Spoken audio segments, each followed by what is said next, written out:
As Rowan and Ceroba enter the lounge, Wyfole turns to face them. He gets up from his seat and lines up behind the two without a word. The lounge is quiet, empty, desolate. Going into Booth's shop, you'll find no one is there, no clerk, and all of his wares free for the taking. The talk functionality is completely grayed out. With nothing left to do here, the party crosses the bridge over to the non-fiction complex, and from there, boards the lift to the scrapyard. As the party slowly wheels across the large divide, not a word is uttered. Wyfole stares silently at the floor of the lift, as Ceroba looks fearlessly into the horizon, and Rowan, with their hollow, emotionless eyes, stares directly at you. The lift eventually stops, reaching its destination at the scrapyard.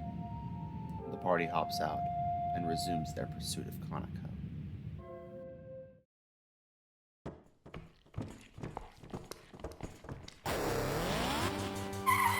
Did you get lost on the way here?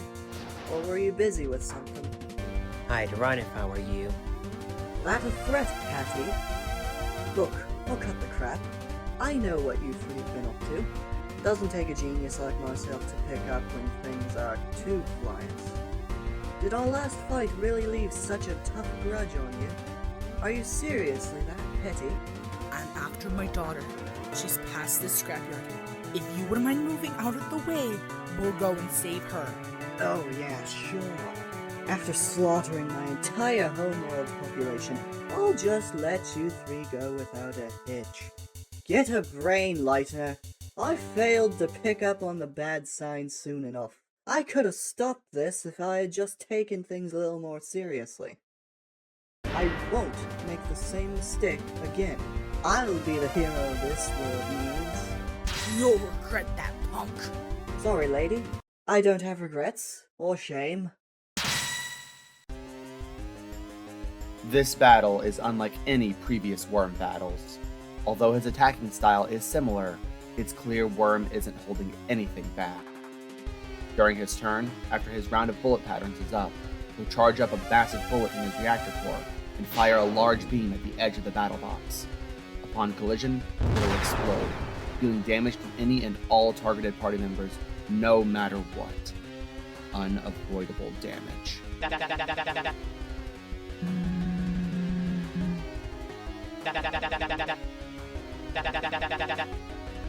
Attempting to use Fury Beam on Worm's mech will only result in the beam entering the reactor shaft of the mech, charging the machine up, increasing Worm's attack for the next turn.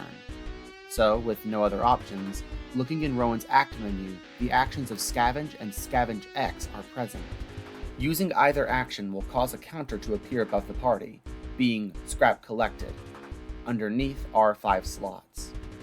Using the Scavenge action will have Rowan begin to look for scrap during their turn, which will carry through to Worm's turn.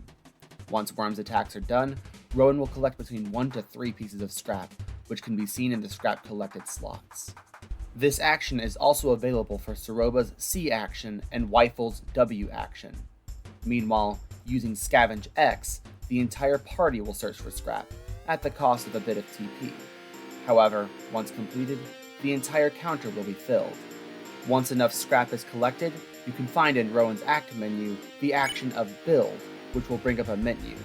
From here, you can choose to build either a barrier on each of the party members for 1 scrap piece per member, which will block 2 of Worm's final attacks, or, for 3 scrap, you can build Rowan a shield, which, when selected, will put a shield over Rowan's soul. This will begin a unique bullet pattern where, during Worm's turn, Rowan's soul will be stationed at the far edge of the battle box, as Werm charges up their reactor core. During this time, you'll have to block many bullets that are making their way to the edge of the box. If any hit the edge, all party members will take a hit of damage.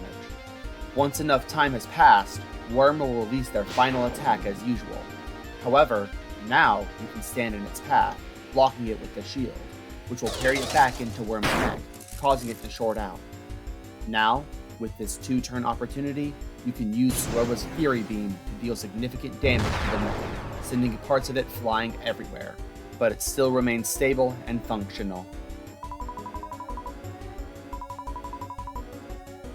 And so the cycle begins again, as Werm readies himself for stronger attacks.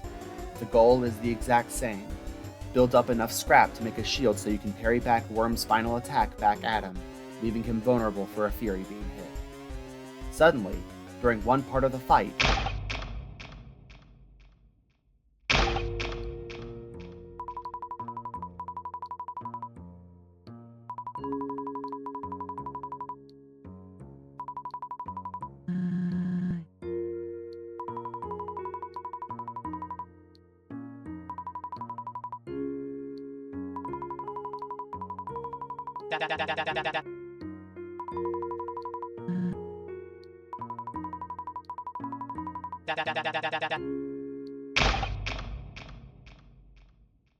back on track.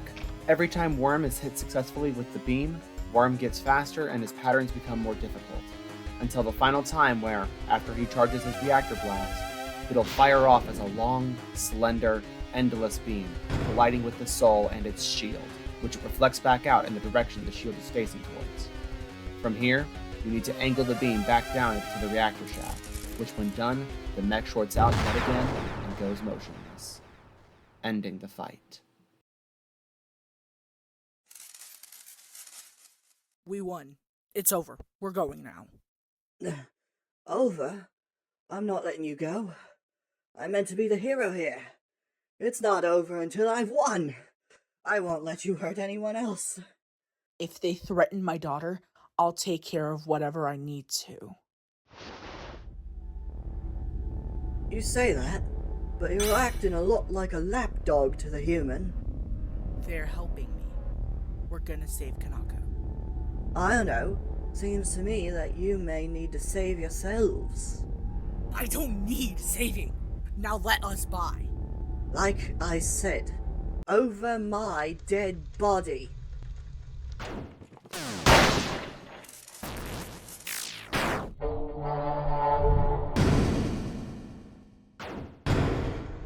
Wait, no, I didn't mean...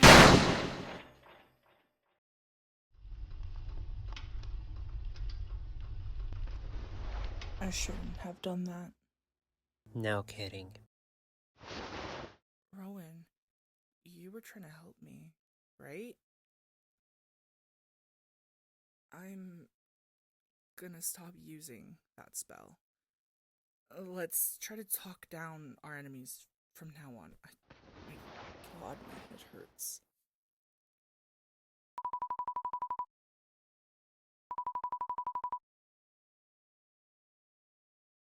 Passing the limp, mechanical form Werm once used, you can freely leave the scrapyard. The party steps onto the soft, ambient landscape of the chapel grounds. Unlike the rest of the Dark World, these cared-for grounds seem to be untouched by the carnage you and Rowan have brought. Yet, despite the peaceful light of this place, it still carries the desolate air that remains of this world. The far gate is already open, permitting you to leave already if you so choose. However, by the chapel, a small, familiar tent stands. Entering it, we can interact with Rogue, who's still running their shop service.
With nothing left to find on the chapel grounds, we progress forward, entering the forest yet again.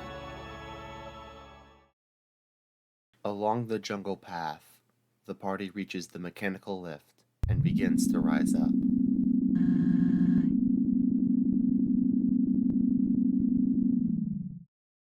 The party now stands in front of the CKFI, admin's headquarters, as alarms blare around the facility.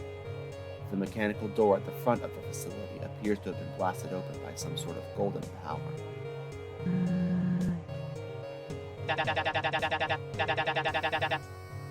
Ceroba glances around in a panic. She dashes off into the facility, leaving Rowan and Wyfole behind. With no other choice, we enter the tight metal halls of the facility. Previously, where an optional stealth segment once was, led by the Securograms, is now a simple walk through the facility as the same Securograms stand off to the side, allowing the party of two to pass through without any trouble. Talking to a few of them,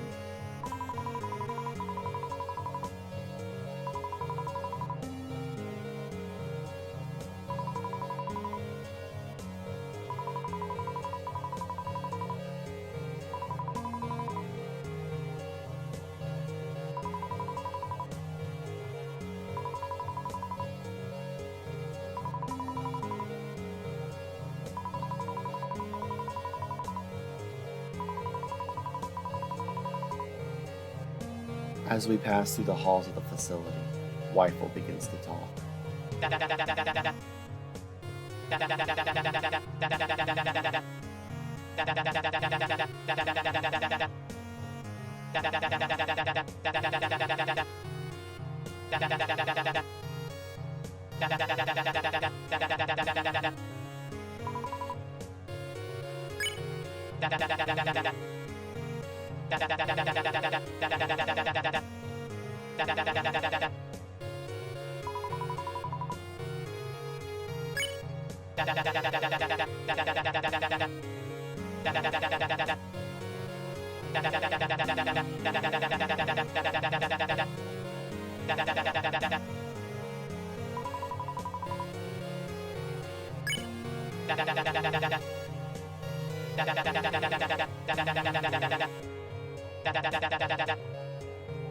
At that, Rowan turns around and stares at Wyfole for a moment, causing Wyfole to break a sweat, before Rowan turns back away and we regain control.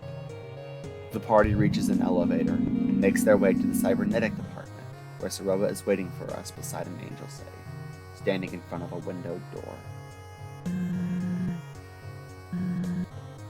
She rushes through the doors, and the two follow. Damage report, sir. He got the Neo Gem. Of course he did. Do a full sweep of the Dark World and find that priest. No. Pardon me, sir? Look, with all due respect, darkness have been disappearing left and right, and you're not doing a thing about it. You're so absorbed in this idea that you can... Insubordinate. Do you want to know why I need to do anything? Because either A, you were dead before this even began. I'm done. Find Holy Joe yourself. I'm not your employee anymore. Get back here or you're fired.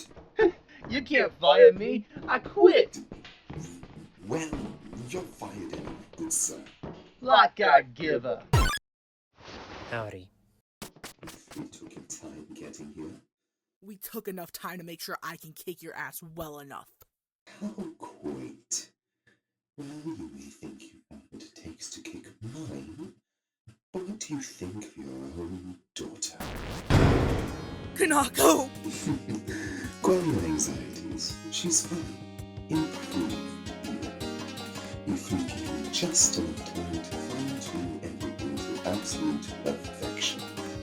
She's my finest work, despite a few mild kicks to my face as I performed the operation. Which reminds me, I should go and pour myself a nice cup of tea and move forward. And begin thinking of what improvements I can make to you three. Ta-ta! No, you don't!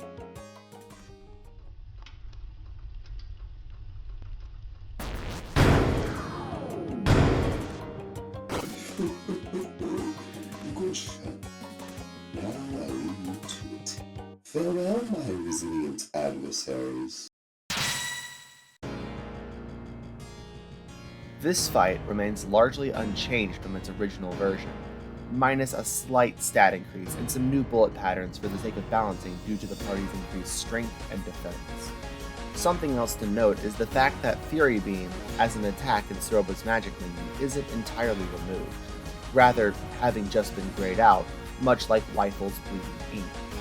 As the fight once was, you need to use the safe shot action yet again to hit the targets across Cyber Kanako's body. Failure to hit any of the targets will result in either a warning from Ceroba or eventual punishment from her. Eventually, when enough targets have been hit across Cyber Kanako, the roboticized Kitsune begins to spark as the battle ends. Cyber Kanako twitches around a bit as they spark off in little jolts.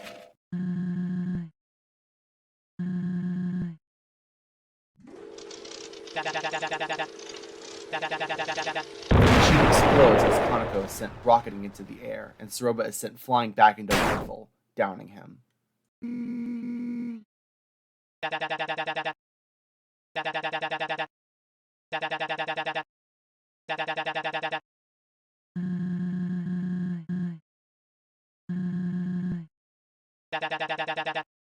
Admin returns to the room with his cup of tea.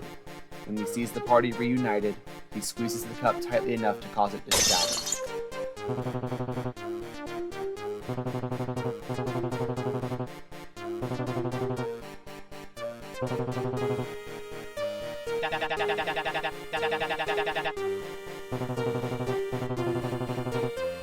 Admin presses on the side of his head yet again, and the mouse unit comes cascading down from the roof and quickly grabs Wyfole.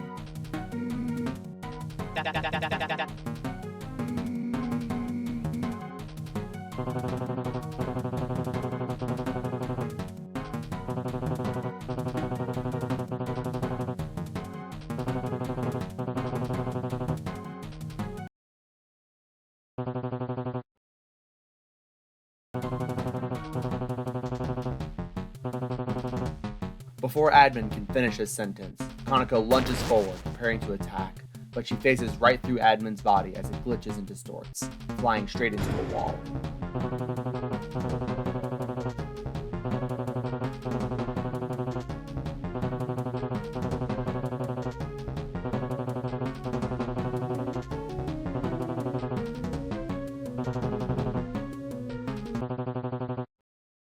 With that, the mouse unit flies off and Admin's hologram disappears. Kanako is cut off as her mother rushes over to embrace her.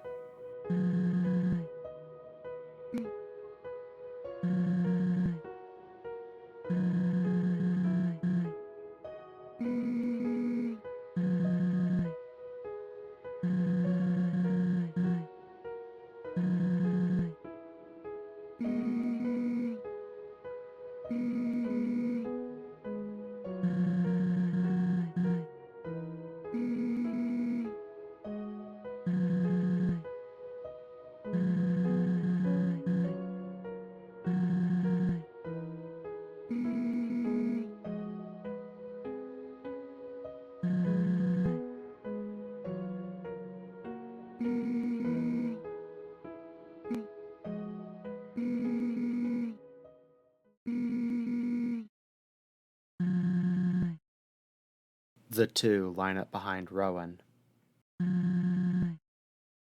Passing through Admin's facility, back the way we came, the securograms who previously led you along the path you were supposed to follow are now completely gone, leaving the place desolate and quiet. Entering Admin's room, we'll find the place to be about the same it usually is. The journal still contains the same passages. However, the glass case that previously held the golden gem is now empty. With nothing here to do, passing through the golden stained ruined doors at the entryway.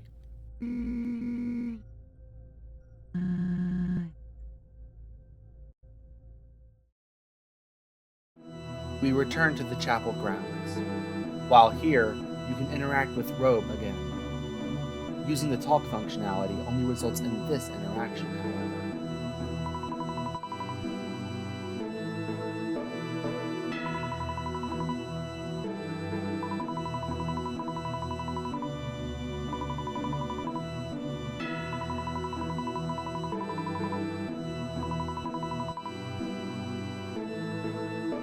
Leaving the chapel grounds and returning to the scrapyard, we pass by the remains of Werm's mech, with no worm in sight.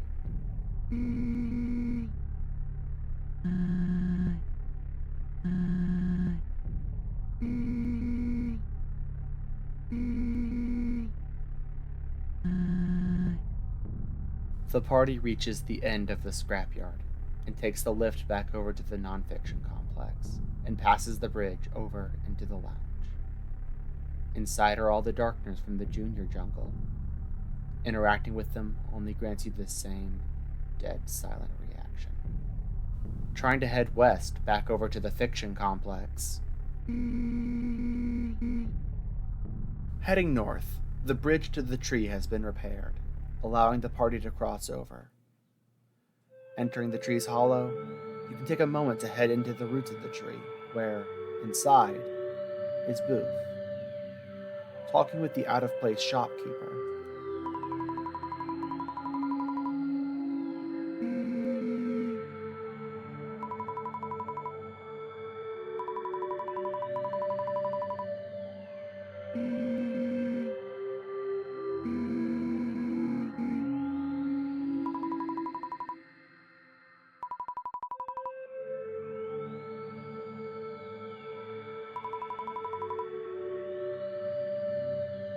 Waiting here long enough, Ceroba and Kanako, while here, take a moment to admire the glowing gems inside the tree. And eventually, it seems Booth relaxes. Leaving the roots behind and climbing up the tree hollow, the party eventually reaches the apex of the tree that overlooks the fountain.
This fight functions very similar to how it does in the normal route, with the mouse unit and admin defending and healing each other when possible, requiring the party to distract the mouse unit by forcing it to release its currently captured party member, who initially starts as Wyfole. Of course, both admin and the mouse unit can just attack together in a turn, rather than playing it strategically and balancing a healing act. Something interesting to note about this battle is that Ceroba is being very protective of Kanako. Occasionally, Ceroba will jump in front of her, stopping her turn. However, this will also block any damage that may occur to Kanako, with Ceroba taking it instead, though Kanako seems less than happy about this. Back to the fight in question, as it is in the normal route, the goal here is just a fight. Admin's HP must be lowered to end the battle. However, in this route, that seems to be impossible. If you manage to get Admin's HP low enough by normal means, this happens. He will then use both his and the mouse unit's turn to do a unique bullet pattern where he will absorb a bunch of energy and heal himself by a considerable amount. So, it seems that the mouse unit needs to be taken out of the equation. Although the mouse unit can be stunned by simply dealing enough damage to it in a few given turns, it will eventually just get back up.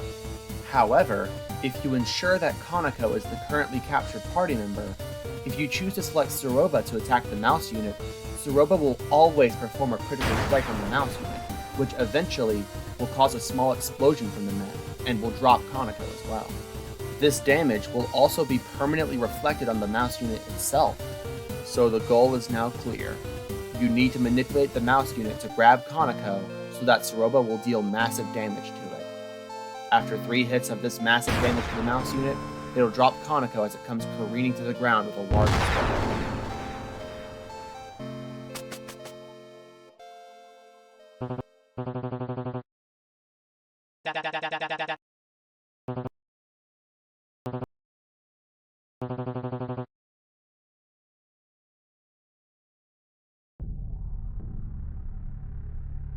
You won. There's nothing left that I can do. All my resources are spent. I have no crew. I have no tools. I have no future. Just leave me alone. Go seal the fountain. I'm sorry, Admin. Out with the old, in with the new. It's nothing. I'm nothing anyway. There has to be something to do for you. I don't want to leave you like this. There is one thing, if it's not too much, to ask of you, Miss Kanako. What is it? Stand still. What? Hey! Kanako! Hughley, listen to me. I will not be thrown away so easily. I am in control. I always have been. Mom? Just please still. If you challenge me to a duel again, I will do it. Do not test me, Miss Ceroba. Let my daughter go. I am in control here, not you, but anyone else.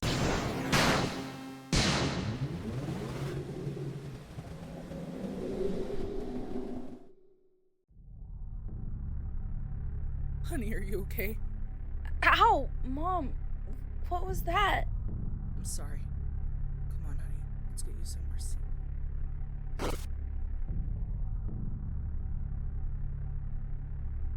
Well, go seal the fountain, I guess. I hope you got the justice you wanted. See you later, Rowan.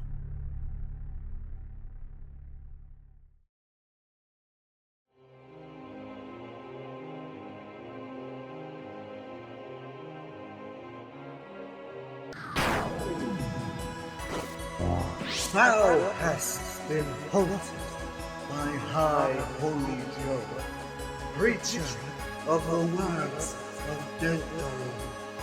My eyes, blessed by my stone wall, saw thee, fallen city, saw thee pointing forward, the widow to recognize thy widow's passion. From there, bring forth a rapture of the dark. My eyes have yet conceived, fallen sinner. Thy eyes are shaded by a haunted emotion. Empathy is devoid in thy soul. So, fallen sinner, today I break prophecy and break thee.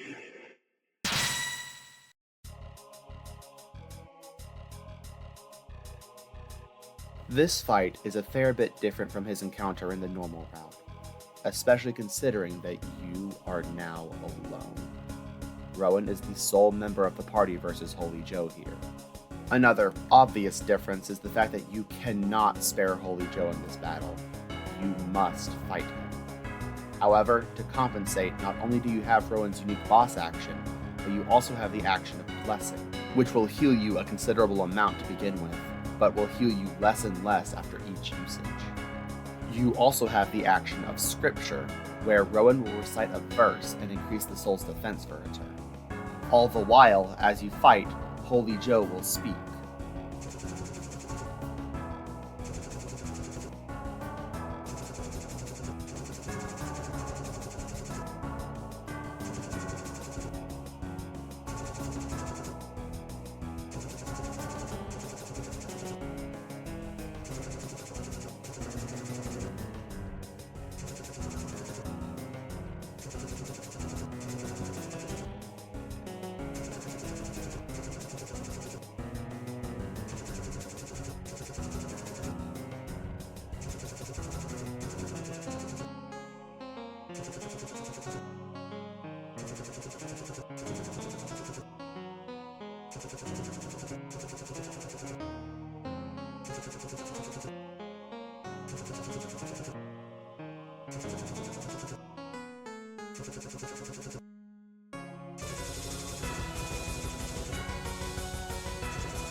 Holy Joe, as in his original battle, utilizes abstract holy imagery as his bullets, all while gliding around the battle box, using his wings to create blusters of wind to push the soul away towards the wall he's facing, making it hard for the player to dodge and maneuver. However, you must endure. As I expressed earlier, to win, you must drain Holy Joe's HP enough. This can be made easier in some attacks when, in the aftermath of a bullet pattern, Holy Joe will leave an orb of light in the battle box, which, when interacted with, will rocket back into him, stunning him for a moment, granting you 2 turns to use. However, this only happens 3 times in the entire battle before. From here on, any attempt to do it again will simply have Holy Joe parry the orb back at the player, dealing more damage than usual. But, once his HP has been drained enough,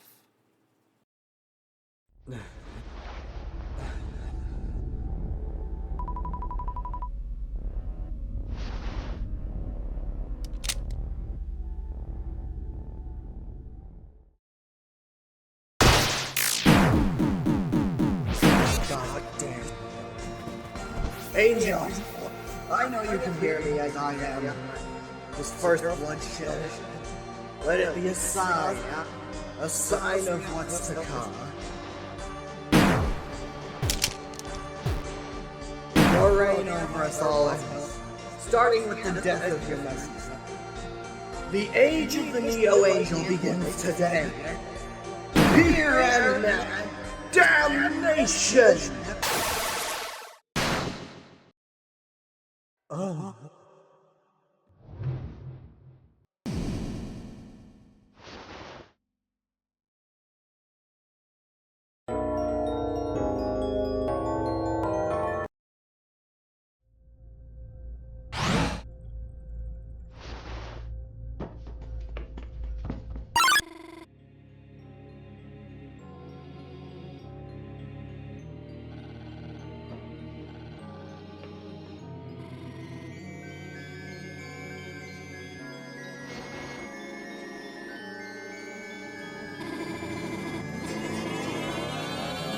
Joseph! What in the angel's name are you doing here? This is my room. Pardon, man, pardon. I was taking back mine that which rightfully belongs to me. The young Jin. Indeed. Are you perhaps colorblind? Colorblind, brother. Possibly. You know very well I don't want to give this to you. The power is too great for anyone to bear.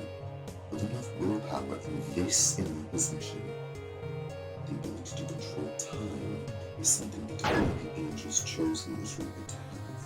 And that you are not, my good sir. You already have the ability to foresee things to an extent. That should be enough for you, my friend. Would you not agree? As I think about these things, I find yes. Indeed. I see my point. But I question this. Why does Werm need this information? Ah, my good friend. The time is so precious. I aim to study all aspects of time. The physical, metaphorical, and spiritual. So, with your journey, I will study its properties and power. I'm not a hypocrite. I will not get back the power of it. Excellent. Truly excellent, brother. You've seen this. But you did just break into my chambers. I guess the nervousness makes sense. I sweat with my friend. I will not hurt you. Do not go. On you go.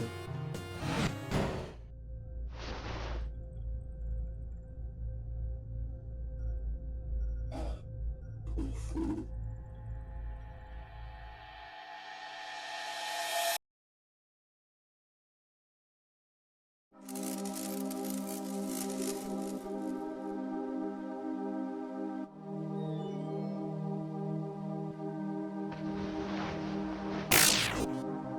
Thought there was a reason for why you've taken so long to seal the fountain. Next time, don't get distracted. You're lucky I care enough for Kanako and her friends to help you. If not for her, I would have let you die. But unfortunately, we need you. So go and seal the fountain before I have to drag you there myself.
As the rest of the cast relax after such hard work, Ceroba is seen holding a white and red book in her hands, looking solemnly down at it.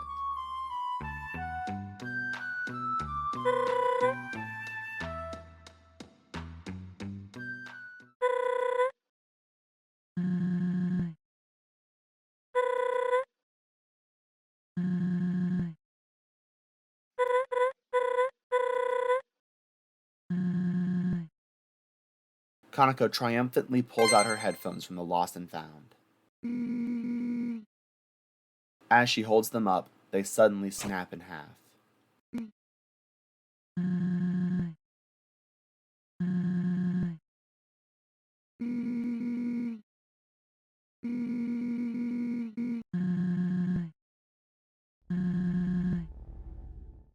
Kanako looks back at her mom for a moment, before pocketing the broken headphones.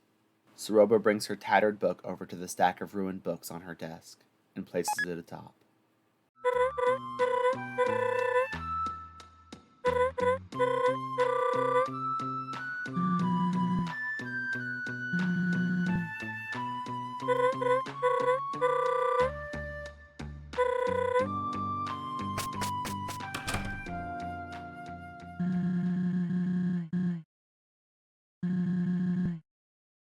Ceroba begins to head for the door when she realizes Kanako isn't following her, and turns to look at her.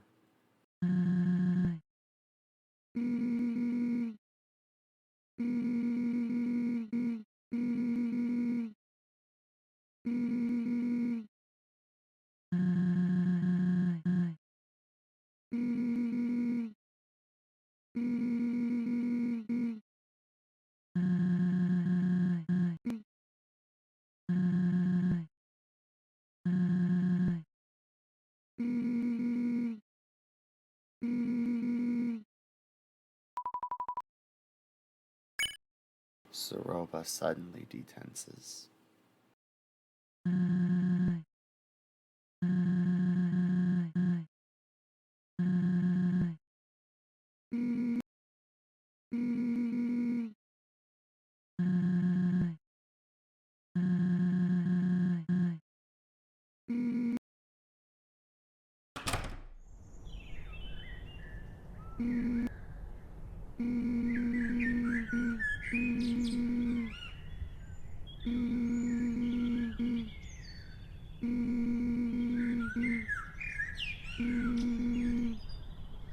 With that, Kanako lines up behind Rowan, and we have all of Eastville to explore.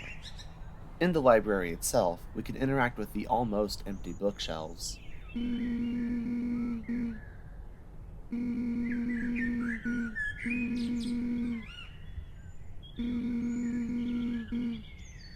Interacting with the mountain of books and folders of pages on Ceroba's desk.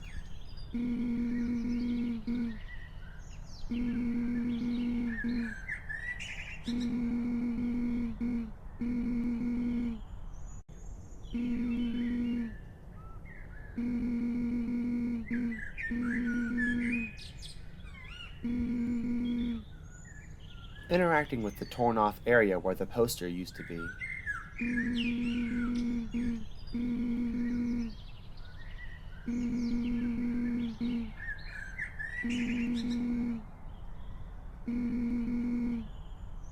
Interacting with the desk the computer once sat upon.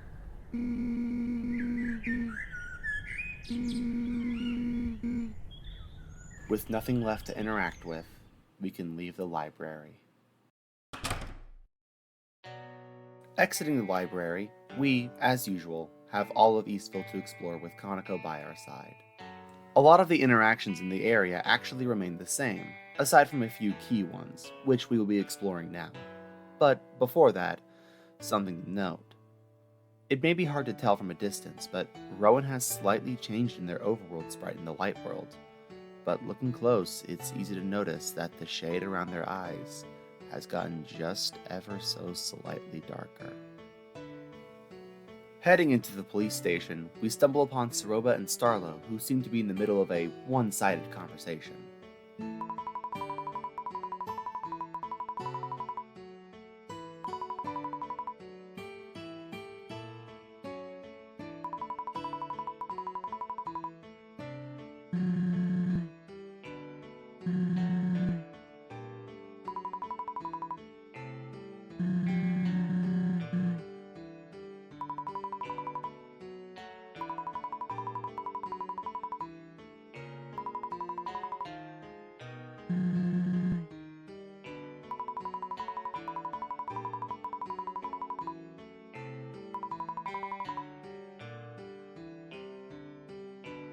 Ceroba turns around and notices Kanako.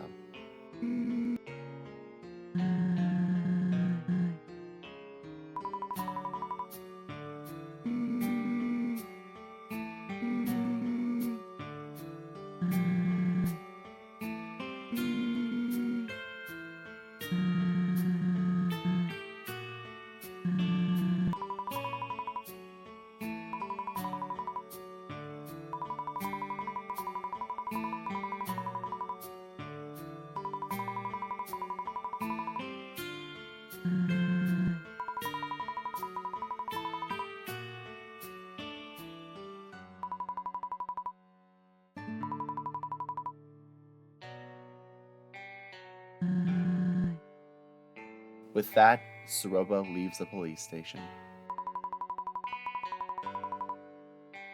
Leaving the police station and heading east into Sunnyside Farm, and further east from the crossroads within the farm itself, we arrive at the all-too-familiar Sakura tree. Interacting with it,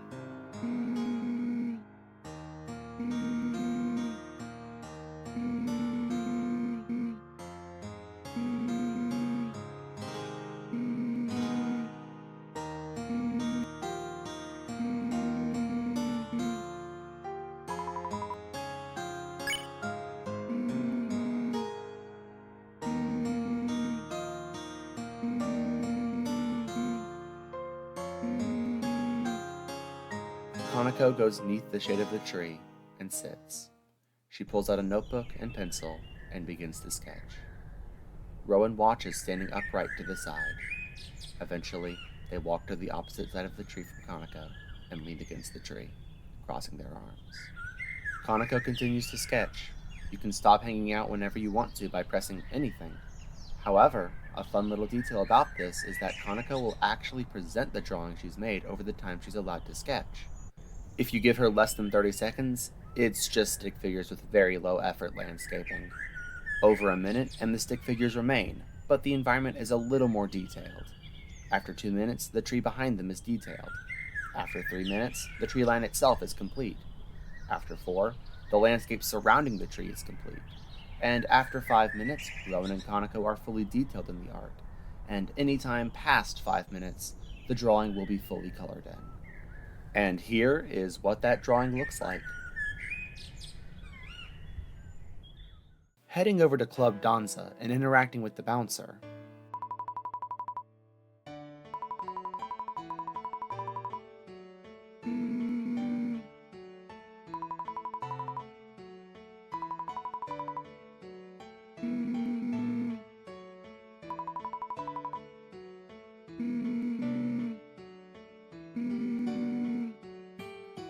Heading back south and down into Southside Eastville, we can walk over to the graveyard.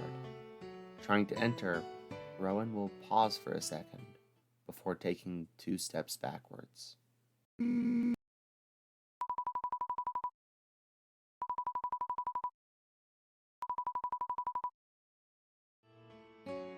Passing by the church and interacting with the angel statue,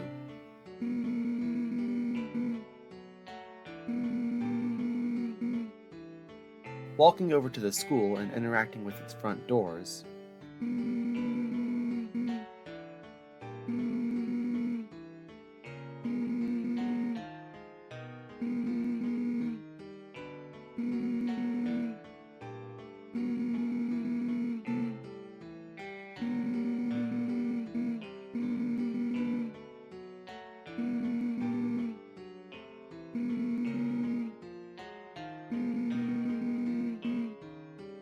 heading back up to North Side Eastville, we interact with Delve.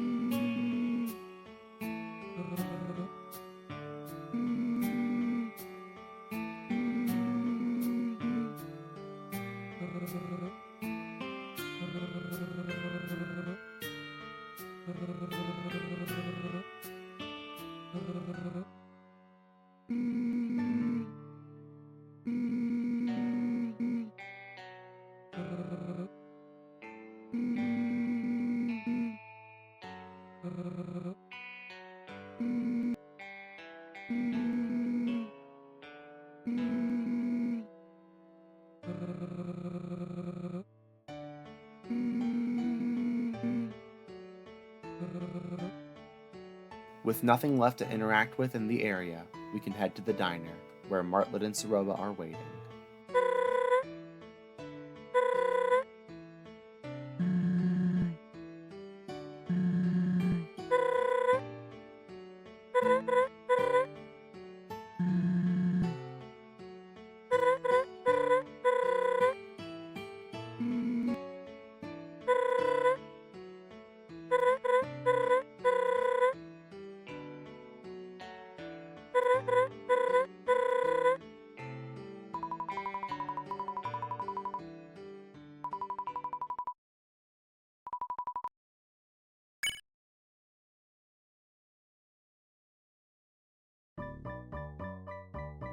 Something interesting to note about this scene is that if you've played this chapter beforehand in any given save, this prompt will appear.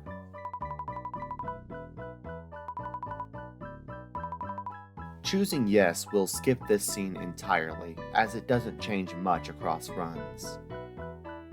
Aside from this route.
Kanako stares at her mother for several moments, before she turns, slouches over, and stares out the window.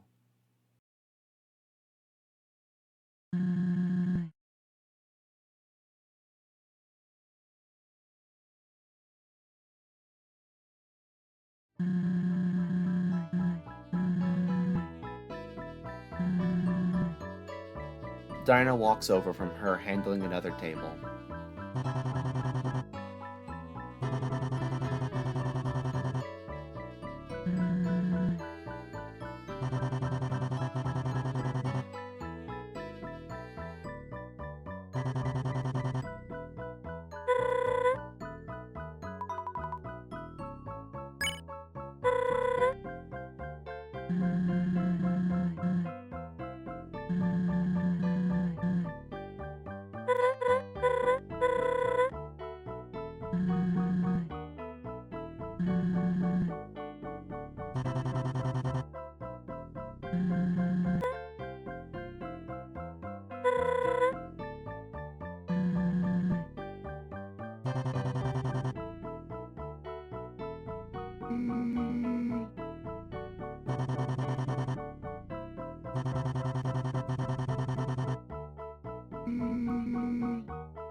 After an odd pause, Dinah writes down the orders and heads into the back.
Unfortunately, Mrs. Dreamer and her children could not attend today's service, so I'll be doing the reading in her place today.